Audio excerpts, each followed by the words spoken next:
శ్రీ విష్ణు రూపాయ నమశివాయ. కళింగ దేశంలో మంధరుడు అని ఒక బ్రాహ్మణుడు ఉండేవాడు.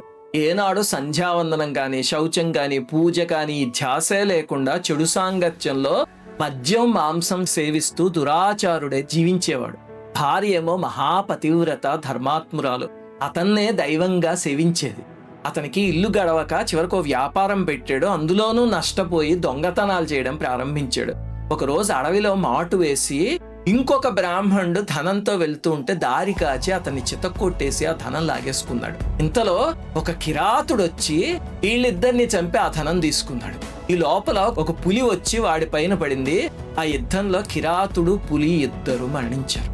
4 మృతకళేబరాలు ఒకే చోట. ఆ పులి కూడా పూర్వజన్మలో ఒక బ్రాహ్మణుడు చాలా అత్యాచారాలు చేసి ఆ పాపంలో కొంత అనుభవించడానికి మళ్ళీ పులే పుట్టాడు. ఈ అన్ని జీవులు మృత్యువు తర్వాత వాళ్ళ పాపపుణ్యాలకు అనుగుణంగా నరకంలో పడ్డాయి. మంధరుడు చనిపోయాక పాపం అతని భార్య బాధతో కుమిలిపోయి అతన్నే తలుస్తూ ధార్మికమైన జీవితం గడిపింది. ఆమె దగ్గరికి ఒకసారి ఒక మహర్షుల వారు వచ్చారు. ఆయనకి సేవ చేసి, స్వామి, నా భర్త చనిపోయారో, పిల్లలు లేరు, నాకు మోక్ష మార్గాన్ని ఉపదేశించండి అని వేడుకుంది. ఆయన సంతోషించి, అమ్మ, ఈరోజు కార్తీక పౌర్ణమి, ఆలయానికి వెళ్ళి ఒక ప్రదేశాన్ని శుభ్రం చేసి దీపం పెట్టి పురాణం విను తల్లి, ఉద్ధరిస్తుంది అని చెప్పారు. ఆమె ఏం చేసింది, ఒక్కతే వెళ్లకుండా మహర్షుల వారు ఇలా చెప్పారు అని ఇరుగు పొరుగు వాళ్ళందరినీ పిలుచుకు వెళ్ళింది. అక్కడ అలికి ముగ్గులేసి వత్తే ప్రమిద అవన్నీ తయారు చేసి దీపం పెట్టింది, పురాణం వింది. ఆ తర్వాత విష్ణుదూతలు వచ్చి ఆమెని వైకుంఠానికి తీసుకుపోయారు.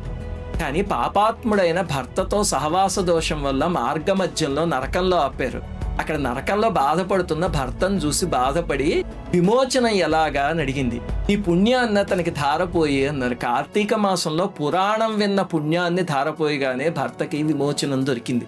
మిగతా ముగ్గురిని చూసి, అయ్యో, నా భర్తతో మరణించిన వాళ్ళు వీళ్ళకి విమోచనం కలగాలి అని సద్బుద్ధితో దీపపు ఒత్తిని, ప్రమిదని తయారు చేసిన పుణ్యం ఒకళ్ళకి, దీపం వెలిగించిన పుణ్యం ఒకళ్ళకి, ఇరుగు పొరుగు వాళ్ళని ఆహ్వానించిన పుణ్యం ఒకళ్ళకి ధారపోస్తే వాళ్ళందరికీ విమోచనం కలిగింది.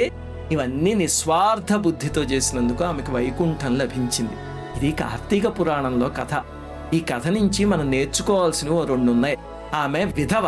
పురాణాల్లో చాలా చోట్ల పూర్వసువాసినులు ఇటువంటి అర్చనలు చేయడం, ఆలయాలకు వెళ్ళడం మొదలైనవి చాలా కథలున్నాయి.